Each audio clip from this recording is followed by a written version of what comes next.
We are here out at Mud Creek, which is along I-75, and we're getting water samples, and the class is testing for pH, conductivity, dissolved oxygen, and then they're bringing water samples back for the students to further analyze for things like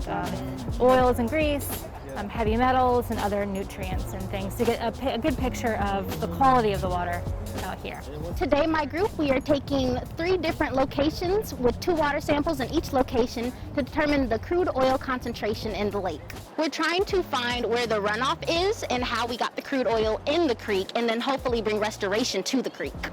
It's definitely an honor to be working with this project because it shows me how I can use real-world instrumentation such as the probes, the dissolved oxygen, and the chemicals will help me produce a real-world product. Finding the Flint was able to acquire this property. Clayton County Water Authority bought it from Finding the Flint with the idea that they're going to be restoring this area, improving stormwater issues that they're having with flooding further downstream, and then also in terms of erosion through this whole area and at this creek. So what I'm hoping the students get out of this is to be able to have a project from an idea to coming out and getting the fieldwork experience, and then developing their own project, their own research idea, and then doing the testing, data analysis, and everything from beginning to end, and then also getting a good idea of why it's important to understand water quality out here in our surface water streams.